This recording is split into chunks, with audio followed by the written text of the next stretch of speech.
Hello friends, मग मजेत आहात ना सगळे. पारंपरिक पद्धतीने बोंडे तयार करणार आहोत आपण. पूर्वी अशाच प्रकारे करायचे.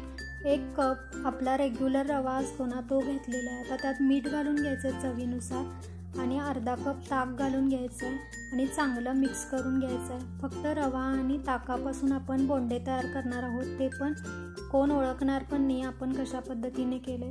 आता हे 10 मिनटं झाकून ठेवलेलं होतं, म्हणजे रवा फुगलेला आहे, बघू शकता तुम्ही. आता पाणी घालून घ्यायचं आहे.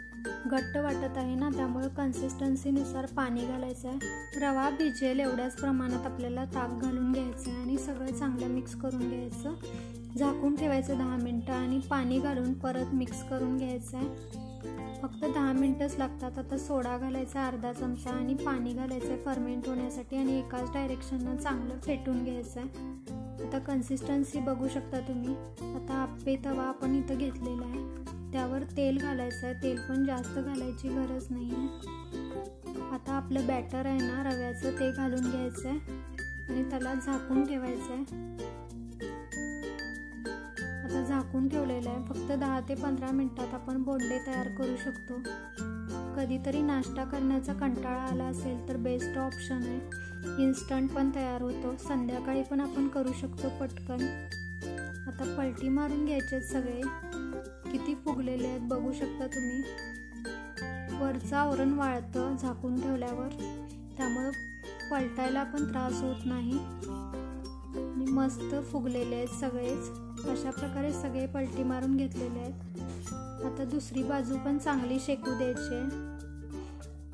दुसरी बाजू पण मस्त शेकून झालेली आहे. तेल थोडं घालायचं आहे, जास्त पण तेल लागत नाही. कमी तेलात पटकन नाश्ता तयार होतो. आता सगळे आपण काढून घ्यायचे. मस्त कुरकुरीत आणि हेल्दी बोंडे तयार होतात. बघू शकता तुम्ही.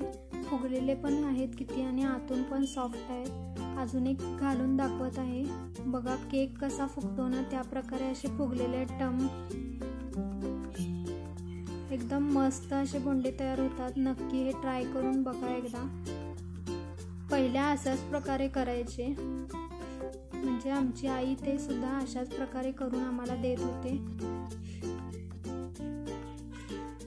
सगळे असे पलटून घेतलेले आहेत. दोन्ही बाजू मस्त अशा शेकून घेतलेल्या आहेत. खरपूस कडक मस्त लागतात चवीला आणि इन्स्टंट सुद्धा तयार होतात.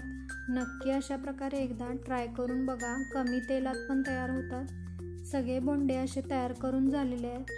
चला तर मग पुन्हा भेटूया अशाच नवीन रेसिपीसह. तोपर्यंत खुश राहा, मस्त राहा, खात राहा आणि शेअरसुद्धा करा.